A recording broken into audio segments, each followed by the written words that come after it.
యేసుక్రీస్తు జనన విధానంలో క్రిస్మస్ పండుగ అయిపోయిన తర్వాత, అనగా యేసయ్య పుట్టిన సందర్భం అయిపోయిన తర్వాత జరిగిన సందర్భాలు చాలా ఉన్నాయి. అందులో మనము ఇది చివరి ఆదివారం కాబట్టి యేసయ్య జన్మించిన తరువాత జరిగిన సందర్భం ఈ 13వ వచనం నుంచి 23వ వచనం వరకు మత్తయి సువార్త 2వ అధ్యాయంలో మనము చాలా విషయాలు నేర్చుకోవాల్సి ఉంది. మత్తయి సువార్త 2వ అధ్యాయం చివరిలో చాలా విషయాలు ఉన్నాయి.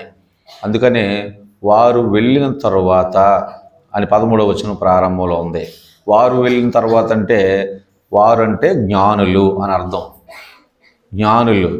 జ్ఞానులు వెళ్ళిన తరువాత అంటే పశువుల పాకలో ఉన్న యేసయ్య దగ్గరికి వచ్చిన జ్ఞానులు వారు తెచ్చిన కానుకలు సమర్పించి, బంగారము, బోలము, సాంబ్రాణి యేసయ్యకి సమర్పించి వెళ్ళిన తరువాత అని మనం 13వ వచనం దగ్గర నుంచి చూస్తాం అన్నమాట. వారు వెళ్ళిన తర్వాత ఇదిగో ప్రభువు దూత స్వప్నమందు యోసేపు ప్రత్యక్షమైంది. దేవునికి స్తోత్రం. యోసేపుకి దేవుని దూత ప్రత్యక్షమై యేసుప్రభు వారి యొక్క బాల్యములో ఉన్న యేసుప్రభు వారు కన్న తల్లి మరియా వారి యొక్క క్షేమం కోసం, వారి యొక్క ఫ్యూచరు, వారి యొక్క ఫర్దర్ లైఫ్ ఎలాగ ఉండాలి, వారు ఎలాంటి జాగ్రత్తలు తీసుకోవాలి, ఇవన్నీ యోసేపుకు తెలియదు, మరియకు తెలియదు, ఇంకెవరికి తెలియదు ఏం చేయాలనేది. అప్పటికే వారు చాలా కష్టాల్లో ఉన్నారు. మనమైతే సంతోషంగా క్రిస్మస్ పండుగను చేసుకుంటాం, కానీ మరియా యోసేపులు చాలా కష్టాల్లో భయముతో బతుకుతున్నారు. వారు అవమానముతో శరీరానికి ఆత్మకి కూడా బాధలో ఉన్నారు. వారు ఆ బాధలో ఉండగా అయితే యేసయ్య జన్మించారు. ఇదైతే మరియకి వారికి సంతోషంగా ఉంది. కానీ ఈ ప్రజలతో, అక్కడున్న ఆ ప్రజలతో చాలా అవమానకరమైన స్థితిలో ఉన్నారు. ప్రజలందరూ హేళనగా చూస్తున్న సందర్భం అది. అలాంటప్పుడు యేసయ్య జన్మించారు. అక్కడ నుంచి ప్రజల వల్ల నిందలు, అవమానాలు తప్పాయి. కానీ హేరోదు రాజు వల్ల బాలుడైన యేసుకు ప్రమాదం పొంచి ఉందని దేవదూత యోసేపుకు చెప్తుంది. బాలయేసు మందిరాలు చాలా చూస్తుంటారు మీరు ఎక్కడికైనా వెళ్ళినప్పుడు. బాలయేసు మందిరాలు, బాలుడైన యేసుకి ఆ రోజులు ఆయన భూమి మీద జన్మించిన రోజుల్లో, నెలలు కాదు, ఆ బాలుడికి రోజుల్లో మరణం అపాయం వచ్చింది. మరణాపాయం ఉంది అని యోసేపుకి వారికి తెలియదు. ఈ రహస్యం యోసేపుకి తెలియదు, మరియకు తెలియదు, దేవుడికి తెలుసు. కాబట్టి దేవుడు యోసేపుకి కలలో చెప్తున్నాడు. దేవుడు దిగిరాడు భూమి మీదకి మనుషులతో ఏదైనా చెప్పడానికి. దేవుడు దిగి రావాల్సిన పని లేదు. ఎందుకంటే దేవుని దగ్గర కోట్ల దూతలు ఉన్నాయి. దేవుని దగ్గర పనిచేసే దూతలు ఉన్నాయి. ఆయా సందర్భాల్లో భూమి మీదకి దూతలే వస్తుంటాయి. కానీ అలాంటి దానిలో దేవుడే యేసుక్రీస్తుగా భూమి మీదకి వచ్చారు. మనుషులతో ఏదైనా సందేశం చెప్పడానికి దేవుడు ఎప్పుడూ రాలేదు. ఈ విషయం బాగా అర్థం చేసుకోండి. మనుషులకు ఏదైనా సందేశం చెప్పడానికి దేవుడు ఎప్పుడూ భూమి మీదకి రాలేదు. దూతలే వస్తుండేవి. పాత నిబంధన అంతా చదివినా, క్రొత్త నిబంధన చదివినా దూతలే వస్తుండేవి, దూతలే వచ్చి చెప్తుండేవి. కానీ మనుషులకు రక్షకుడుగా ఉండడానికి దూతలు రాలేదు.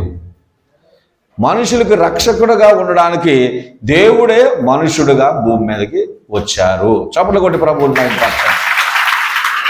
దేవుడే దిగి వచ్చారు. దేవునికి స్తోత్రం. దూతలు రాలేదు. దూతలు ఎన్నో ఉన్నాయి. దూతలు చేయొచ్చు ఆ పని. దూతలు కోట్ల కొలది దూతలు, పరిశుద్ధులు వారు. దూతలు అంటే మనలాంటివి కాదు, పరిశుద్ధులు.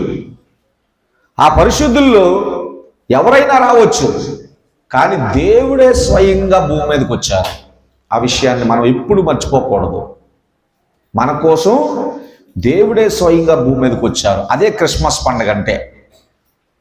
సహోదరులారా, అంతగా త్యాగము చేసి సమర్పించుకొని తగ్గించుకొని మంచి మనసుతో వచ్చిన యేసు కోసం మరణం పొంచి ఉంది. మరణం కాసుకొని ఉంది. ఆ విషయం కూడా దేవుడికి తెలుసు. కాబట్టి దేవుడు ఏమండి యోసేపుకి కల్లో చెప్తున్నాడు 13వ వచనంలో, హేరోదు ఆ శిశువును సంహరింపవల్లని ఆయనను వెదకబోచున్నాడు. వీళ్ళరా యేసుని చంపాలని వెదకబోచున్నాడు అంటే ఇంకా వెదకలేదు.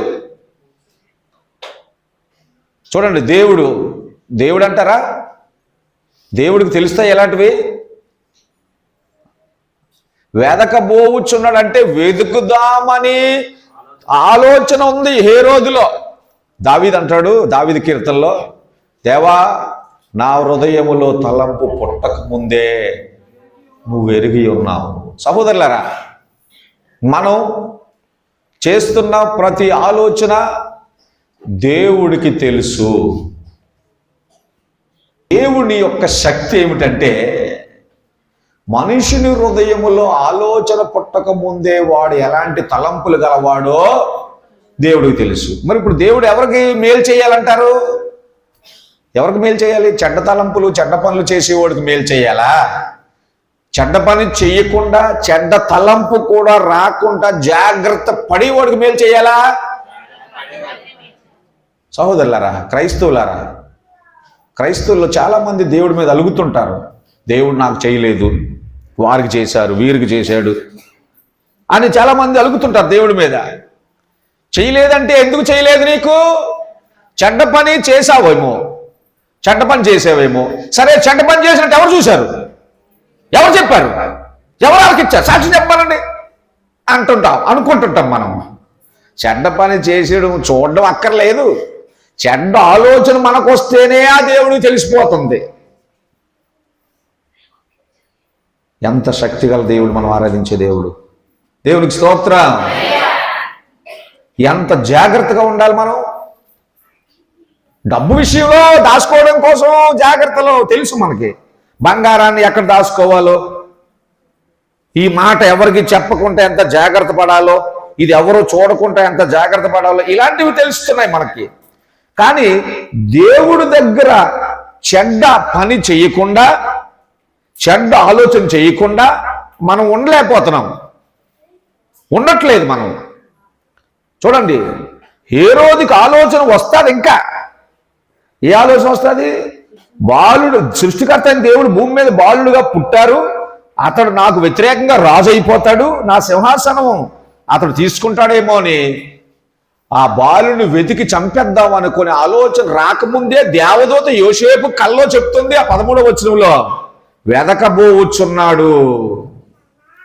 ఏంటి? ఆ శిశువును సంహరించడానికి వెదకబోచున్నాడు గనుక నీవు లేచి శిశువును ఆయన తల్లిని వెంట పెట్టుకుని ఐగుప్తుకు పారిపో.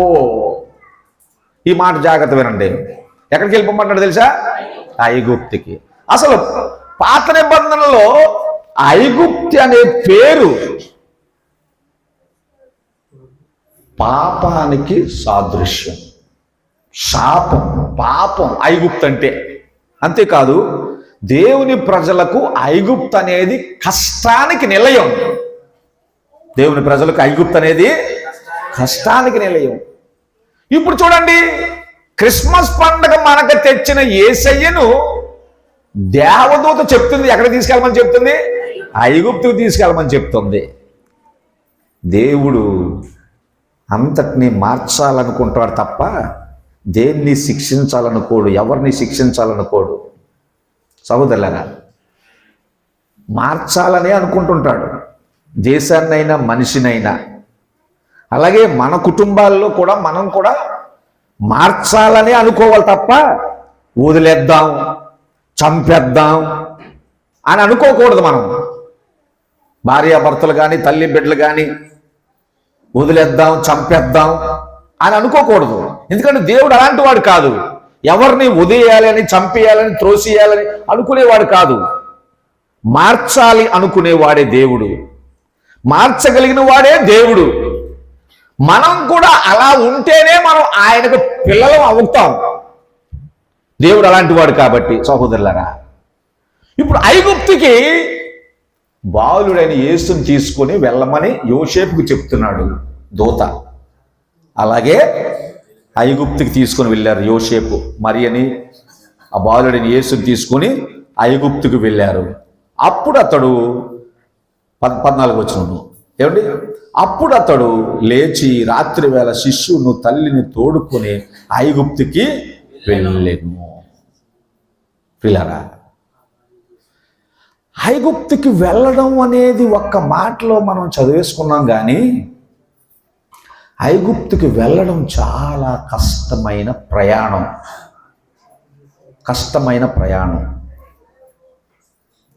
బెత్లెహేములో ఉన్నారు. యేసయ్య ఎక్కడ పుట్టారు? బెత్లెహేములో ఉన్నారు. ఇప్పుడు బెత్లెహేము నుంచి ఐగుప్తుకు వెళ్ళాలి. ఎలా ప్రయాణం? ఎలాగా? ఆ రోజుల్లో ప్రయాణం ఎలాగా? నడుచుకొని, లేదా డబ్బులు ఉంటే, ఏమైనా కొంచెం డబ్బులు ఉన్న వాళ్ళైతే గాడిద. యోసేపాలు డబ్బున్న వాళ్ళేం కాదు పిల్లరా. బెత్లెహేము నుంచి ఐగుప్తుకి సుమారుగా 800 కిలోమీటర్లు, దగ్గరగా 800 కిలోమీటర్లు బెత్లెహేము నుంచి. ఆ ప్రాంతాలన్నీ పిల్లరా మనలాగా పచ్చగా ఉండే ప్రదేశాలు కాదు ఎక్కువగా. ఇప్పుడు కూడా ఇశ్రాయేల్ దేశం కానీ ఐగుప్తు దేశాలు కానీ ఇప్పుడు చూసినా కొండలు ఉంటాయి కానీ నేల ఉంటుంది, కానీ పచ్చదనం ఎక్కడ కనబడదు. అంతా ఎడారి, రాళ్ళు, మట్టి. చూడండి ఇప్పుడు ప్రయాణం ఎలాగుంటుందో ఆలోచించండి. 100 కిలోమీటర్లు ఒక బాలెంత బిడ్డను పట్టుకొని ప్రయాణం చేయడం ఎలాగుంటుందో ఆలోచించండి సహోదరులారా. ఎంత కష్టమో. అంటే యేసయ్య భూమి మీద మన కోసం పుట్టడం అయితే పుట్టారు, కానీ బాల్యము నుంచి కష్టాలే. తల్లికి కష్టాలే, తండ్రికి కష్టాలే, యేసయ్యకి కష్టాలే. ఇప్పుడు మనమేం కోరుకుంటాం? యేసయ్యని నమ్ముకున్నామంటే నమ్ముకున్నప్పటి నుంచి చివరి వరకు ఆశీర్వాదాలు, సుఖం. 10 మంది ఆడవాళ్ళతో ఎంజాయ్ చేయాలి, 10 మంది మగవాళ్ళతో ఎంజాయ్ చేయాలి, 10 ఇల్లులు కట్టాలి, 10 ఇల్లులు కొనాలి, 10 ఎకరాలు కొనాలి, 10 కార్లు కొనాలి, 10 తులాలు కొనాలి. ఎప్పటి నుంచి ఇవన్నీ? దేవుడు నమ్ముకున్నప్పటి నుంచి రావాలి మనకి. మన ఎక్స్పెక్టేషన్ అన్నమాట. మనం దేవుడు నమ్ముకున్నామంటే మన అంచనా, ఎక్స్పెక్టేషన్ అంటే మన అంచనా. మనం దేవుడు నమ్ముకున్నామంటే 10 తులాలు, 10 అమ్మాయిలు, 10 అబ్బాయిలు. అబ్బాయిలు అంటే కొడుకులు కూతురు కాదు, ఎంజాయ్మెంట్కి 10 ఇల్లులు, 10 పార్కులు, 10 హోటళ్ళు. ఇలాగుంటే యేసయ్యని నమ్ముకుంటే. ఎందుకు ఇవన్నీ లేని యేసయ్యని నమ్ముకోవడం? లోకం అదేగా చెప్తుంది మీకు, లోకం అదేగా ప్రశ్నిస్తుంది మిమ్మల్ని. అలాగే మీరు కూడా చాలా మంది అలాగే అనుకుంటున్నారు, అంతలో వేస్తున్నారు. మీరు కూడా చాలా మంది యేసయ్యని నమ్ముకున్నామంటే స్టైల్గా ఉండకపోతే ఎలాగా, స్టైల్ కొట్టకపోతే ఎలాగా, ఫోజు కొనాలి, ఫోజు అమ్మాలి. సహోదరులారా, మన అంచనాలన్నీ తప్పు అంచనాలు, మన ఆలోచనలన్నీ తప్పుడు ఆలోచనలు. అర్థం చేసుకోండి. 100 కిలోమీటర్లు ఒక బాలెంత ప్రయాణం చేసింది నడిచి. రోడ్లు కాదు, మళ్ళీ అవి రోడ్లు కాదండి. అంతటి కష్టాలు పడ్డారు మరియా, యోసేపు బాలుడైన యేసుతో. ఆ రోజుల్లో అంతటి కష్టాలు ఎందుకు పడవలసి వచ్చింది అంటే ప్రియులరా చూడండి,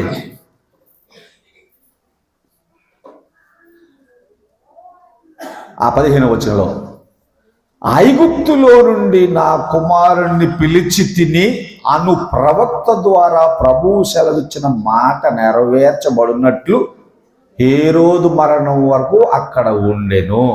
దేవునికి స్తోత్రం. దేవుడు చాలా సంవత్సరాల క్రితం ఒక వాగ్దానం చేశాడు. ఏమని? ఐగుప్తి శపించబడిన దేశం, ఐగుప్తి పాపం కలిగిన దేశం, అలాంటి ఐగుప్తులో నుంచి లోక రక్షకుణ్ణి నేను పిలుస్తాను అని వాగ్దానం చేశాడు దేవుడు. ఎప్పుడో వాగ్దానం చేశాడు. చూడండి హోషేయ గ్రంథం, పాత నిబంధన హోషేయ గ్రంథం, హోషేయ గ్రంథం చూడండి. హోషేయ గ్రంథం 11వ అధ్యాయము 1వ వచనం. ఇశ్రాయేలు బాలుడై ఉండగా నేను అతని ఎలా ప్రేమ కలిగి నా కుమారుని ఐగుప్తు దేశము నుండి పిలిచితిని. చాలు. బాలుడై ఉండగా నా కుమారుని యందు ప్రేమ కలిగి ఐగుప్తు నుండి పిలిచాను. పిల్లారా, ఎందుకు ఈ ప్రవచనం దేవుడు అప్పుడు ఇచ్చాడు అంటే వాగ్దానం. అది పెంచబడిన ఆ ఐగుప్తు దేశానికి వాగ్దానం ఇచ్చాడు ఎప్పుడో. ఐగుప్తు దేశమా, నీలో నుండి, నీ దేశములో నుండి నేను ఒకరిని నా కోసం పిలవబోతున్నాను. అంటే నువ్వు బాధపడద్దు, శపించబడ్డావని, ద్వేషించబడ్డావని, పాపముతో నిండిపోయావని, నువ్వు కూడా మార్పు చెందుతావు, నీలో నుంచి నేను నా కుమారుడిని పిలుచుకుంటాను అని చెప్పినప్పుడు ఐగుప్తుకి ధైర్యం వచ్చింది. అయితే అది నెరవేర్పు యేసయ్య పుట్టిన తర్వాత జరుగుతుంది. అది నెరవేర్పు. ఆ యేసయ్య పుట్టిన తర్వాత నెరవేర్పు జరగడానికి 3 మనుషులు శ్రమ పడవలసి వచ్చింది. యోసేపు, మరియా, బాలుడైన యేసు. దేవుని మాట నెరవేరాలి అంటే శ్రమ పడాలి. ఐగుప్తు యొక్క వాగ్దానం నెరవేర్చడం కోసం పిల్లరా 3 మనుషులు పనిచేస్తున్నారు. అది కష్టమైన పని చేస్తున్నారు. అది యోసేపు, మరియా, బాలుడైన యేసు. దేవుని వాగ్దానం నెరవేరడానికి వీరు పనివారు. అలాగే ఈ రోజుల్లో, ఈ లోకములో దేవుని యొక్క చిత్తం నెరవేరడానికి మనం పనివారం అవ్వాలి. దేవుని చిత్తం ఈ లోకంలో నెరవేరడానికి పరలోక ప్రార్థన చేస్తున్నాం కదా. పరలోకమందు నీ చిత్తం నెరవేరినట్లు భూమి మీద నెరవేరును గాక అని ప్రార్థన చేస్తున్నాం. అది నెరవేరాలి అంటే మనం పని చెయ్యాలి. కష్టమైన పని చెయ్యాలి. అది కూడా సుఖమైన సులువైన పని కాదు సహోదరులారా. కష్టమైన పని చేస్తేనే దేవుని చిత్తం ఈ లోకంలో నెరవేరుతుంది. మనం కష్టమైన పని దేవుని కోసం చేస్తేనే దేవుని వాగ్దానాలన్నీ మన జీవితంలో నెరవేరుతాయి. వాగ్దానాలు వచ్చేసాయి, వాగ్దానం కార్డు వచ్చేసింది అని దాన్ని కళ్ళకు అద్దుకొని బైబిల్లో దాచుకుంటే అది నెరవేరదు. నువ్వు దేవుని మాట శ్రద్ధగా విని నువ్వు పని చెయ్యాలి. అందుకనే దేవుడు ఐగుప్తుకి యేసయ్యను పంపించారు. ఐగుప్తుకి యేసయ్యను పంపించారు. అర్థం చేసుకోండి, ఐగుప్తుకి యేసయ్యను ఎందుకు పంపించారు? అసలు ఐగుప్తులోకి వెళ్ళకూడదు. బెత్లెహేము ఆశీర్వదించబడిన దేశం, ప్రాంతం, కానీ ఐగుప్తు శపించబడింది. యేసయ్య ఎప్పుడైతే ఐగుప్తులోకి, బాలుడైన యేసయ్య ఎప్పుడైతే ఐగుప్తులోకి అడుగు పెట్టాడో అప్పటి నుంచి ఐగుప్తు యొక్క శాపం పోయి ఐగుప్తుకి ఆశీర్వాదం వచ్చింది. దేవునికి స్తోత్రం. యేసయ్య బాలుడుగా ఉండగానే శపించబడిన గొప్ప దేశానికి శాపాన్ని తొలగించాడు యేసయ్య. దేవునికి స్తోత్రం. మనం అనేక సంవత్సరాల నుంచి నమ్ముతున్నాం, మన వల్ల అనేక కుటుంబాల్లో శాపం తొలగించబడేలాగా మనం బ్రతకాలి సహోదరులారా. మన కుటుంబాల వల్ల అనేక కుటుంబాల్లో శాపాలు పోయేలాగా మనం భక్తి చేయాలి సహోదరులారా. అలాగని ఆలోచిస్తే చివరికి ఇంకా మన కుటుంబంలో శాపమే పోలైనట్లు కనిపిస్తుంది కొంతమందికి. ఎందుకు? మనము అంతా చెడు కలిగి దేవుడి దగ్గర నుంచి మంచిని ఆశిస్తున్నాం. మనలో చెడు కలిగి మనం చెడు చేస్తూ దేవుడి దగ్గర మంచి కావాలని కోరుకుంటున్నాం. అందుకే ఇంకా మన కుటుంబాల్లో శాపం ఇంకా పోలేదు. మన కుటుంబాల్లో శాపం ఇంకా పోలేదు. యేసయ్య బాలుడిగా ఉండగానే ఒక దేశం యొక్క శాపాన్ని తొలగించాడు. ఆయన పెద్దవాడైన తరువాత లోకం యొక్క శాపాన్ని తొలగించడానికి ఆయన సిలువలో మరణించాడు. అర్థం చేసుకోండి, ఆయన పిల్లలం మనం. ఆయనకు తగినట్లుగా బ్రతకడానికి దేవుడు మనకి అవకాశాన్ని ఇచ్చారు. ఏమండి, చూడండి 19వ వచనానికి వద్దాం. 2వ అధ్యాయం మత్తయి సువార్త 2వ అధ్యాయం 19, 2వ మత్తయి సువార్త 2వ అధ్యాయం 19వ వచనానికి వద్దాం. చనిపోయిన తర్వాత ఇదిగో ప్రభువు దూత ఐగుప్తులో యోసేపునకు స్వప్నమందు ప్రత్యక్షమై, నీవు లేచి శిశువును తల్లిని తోడుకొని ఇశ్రాయేలు దేశంలోకి వెళ్ళుము, శిశువు ప్రాణము తీయి చూస్తుండే వారు చనిపోయారని చెప్పను. అప్పుడు అతను లేచి శిశువును తల్లిని తోడుకొని ఇశ్రాయేలు దేశంలోకి వచ్చాను. దేవునికి స్తోత్ర. ప్రతిది యేసయ్య ఈ భూమి మీదకి రావడం అంతా ఒక ప్లాన్ ప్రకారంగా. మనుషులు సాతాను ఎన్నో కీడు తలపెట్టిన ఆ ఐగుప్తుని పరిపాలించే హేరోదు యేసయ్యను చంపాలి, బాల్యంలోని చంపాలనుకున్న హేరోదు రాజు కోసం దేవదూతలు ఎప్పటికప్పుడే గైడ్ చేస్తున్నాయి ఆ మరియకు యోసేపుకి. ఆ మరియ యోసేపులు మానవులు కాబట్టి లోకరక్షకుడు భూమి మీదకి వచ్చిన తర్వాత ఆ లోకరక్షకుడిని ఎలా కాపాడాలో అర్థం చేసుకోండి. లోకరక్షకుడిని ఎలా కాపాడాలో మానవులైన యోసేపు మరియకు తెలియదు. అయితే లోకరక్షకుడు భూమి మీదకి వచ్చాడని సాతాను మంటతో ఉంది, భయంతో ఉంది, చంపడానికి ప్లాన్లు చేస్తుంది. కానీ ఎప్పటికప్పుడే దేవదూత యోసేపుకి, చూడండి అక్కడ మరియకు కాదు, ఇక్కడ ఇంకో విషయం మనం గుర్తుపట్టుకోవాలి. యేసయ్య మనిషి గర్భంలో ప్రవేశించడానికి ముందు మాత్రమే మరియకు ప్రత్యక్షమైంది దూత.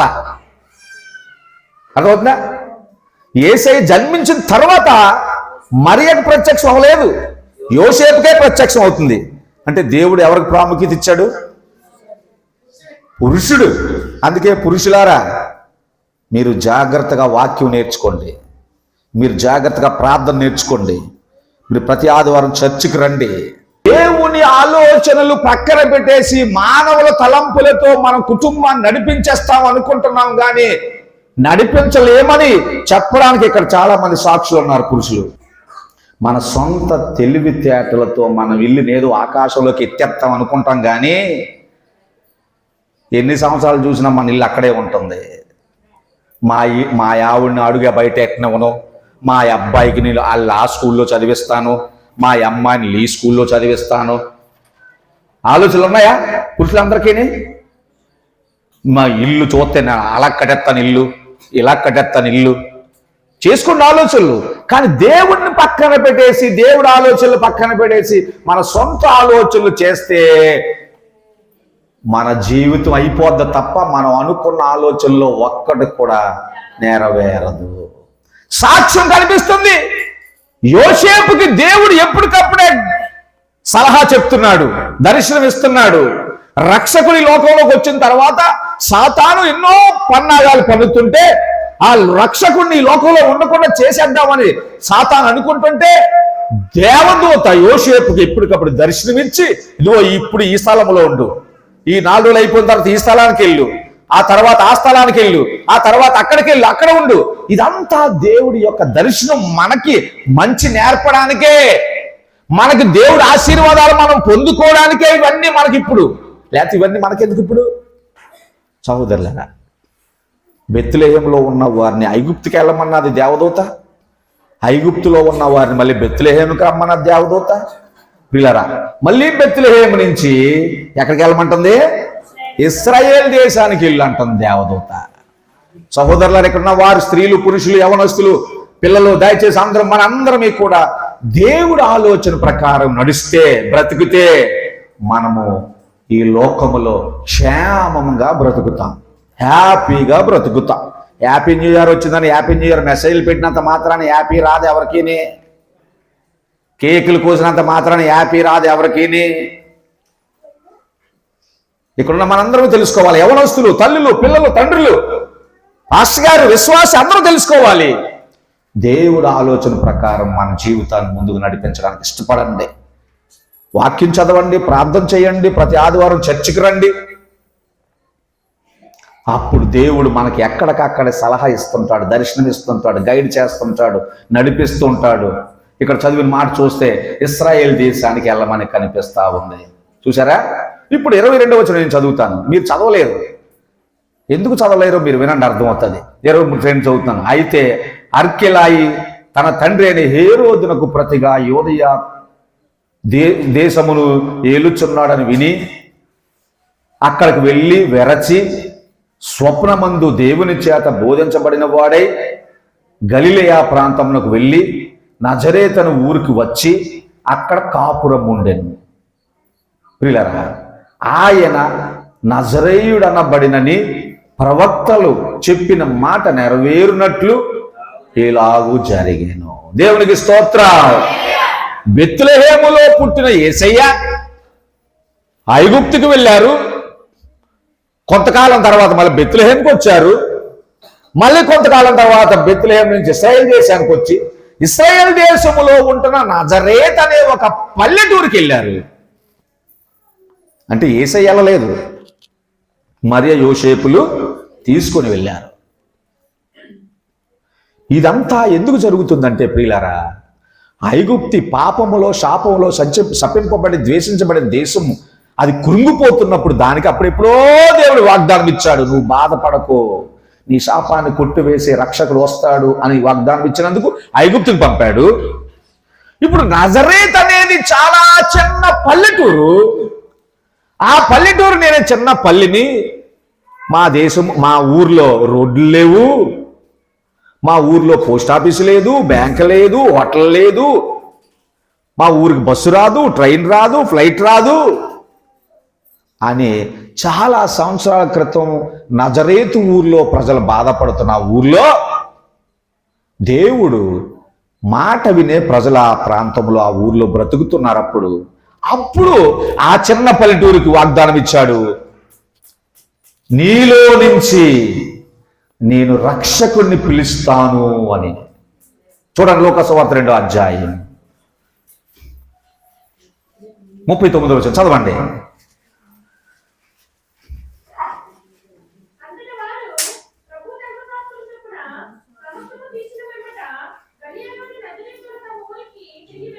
దేవునికి స్తోత్రం. ఇశ్రాయేల్ దేశ ప్రాంతములో ఉన్న ఈ చిన్న నజరేత్ అనే ఊరు ప్రియులారా, ఈ చిన్న పల్లెటూరు అనుకుంటుంది, అందరూ అనుకుంటారు కదా కొద్దిమంది మనుషులు, మేము పేదవారమే, మాకు మేడ లేదు, మాకు బైక్ లేదు అనుకుంటున్నారా? అనుకోరా? అనుకోవట్లేదా? మనుషులందరూ అలా అనుకునేవారే, మాకు లేదు, మాకు లేదు, మేము చిన్నోళ్ళమే, మేము పేదవాళ్ళమే, మేము తెలివి తక్కువ వాళ్ళమే, మా పిల్లలకు మార్కులు తక్కువ వస్తాయి, మేము సంపాదనలో తక్కువే సంపాదించుకోగలము, ఎక్కువ సంపాదించలేము, అలాగే ఇలాగా అని బాధపడుతున్న ప్రజలు గనక దేవుడి మాట వింటే, ఇదిగో నజరేత్ అనే ఊరికి దేవుడిచ్చిన మాట ప్రకారంగా నజరేతులో నుంచి ఏమండి ఆయనను పిలిచెను అనే మాట నెరవేరడం కోసం యేసయ్యను పట్టుకొని నజరేతుకు వెళ్ళారు యోసేపు మరియలు. ప్రియులారా, ఇదంతా మనకు తెలియాలి. లోకరక్షకుడు ఈ భూమి మీదకి వచ్చిన తర్వాత జరిగిన అనేకమైన అద్భుతాలు ఉన్నాయి, జరిగిన అనేకమైన వాగ్దానాలు ఉన్నాయి.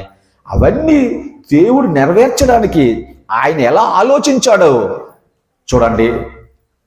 చివరగా మీకు హెబ్రీ పత్రిక 4వ అధ్యాయం 13వ వచనం చదివితే మనం ముగించుకుందాం. హెబ్రీ పత్రిక 4వ అధ్యాయం 13వ వచనం చదువు. అదే లేదు,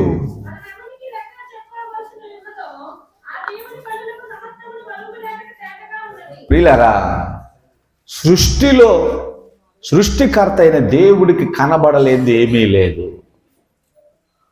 అంటే ఎవరు ఏ మనిషి హృదయములో బాధపడుతున్నారో,